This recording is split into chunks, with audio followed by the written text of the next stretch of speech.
Ils avaient déjà endeuillé la France en 2015. Des attentats ont à nouveau frappé notre pays en 2016. Nice le 14 juillet, puis Saint-Étienne du Rouvray 2 semaines plus tard. Drapeau en berne, minute de silence, messe d'hommage réunissant des membres de plusieurs religions.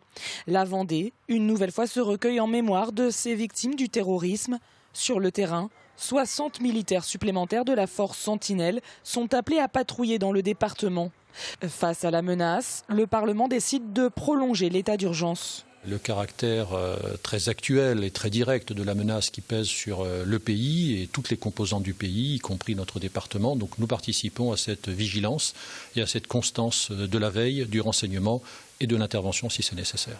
L'état d'urgence aura été en vigueur tout au long de cette année 2016. Il le sera encore au moins jusqu'au 15 juillet 2017.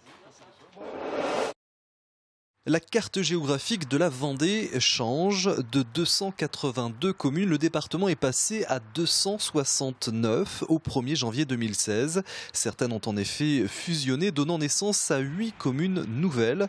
Principal objectif, faire des économies. Des rapprochements qui vont se poursuivre. Le 1er janvier prochain, le département comptera 267 communes. Et puis d'autres projets verront le jour à plus long terme. En décembre dernier, par exemple, les habitants du château d'Olonne ont voté oui à une fusion avec les Sables et Olonne-sur-Mer. Elle donnera naissance en 2019 à une ville de 45 000 habitants, la deuxième plus importante de Vendée.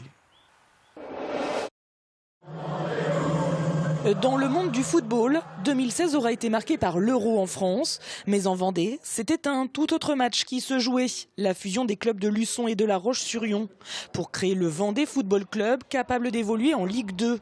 Après plusieurs mois de discussion, le projet échoue. Et c'est également le coup de sifflet final pour Luçon. En difficulté financière, le club dépose le bilan au début de l'été. Et puis sport toujours, nouveau nom, nouveau maillot, terminé. Europcar, c'est désormais sous les couleurs de Direct Énergie qu'évoluent les coureurs de Jean-René Bernaudot. L'équipe cycliste vendéenne aura enchaîné les victoires en début de saison, mais pas de succès sur le Tour de France 2016.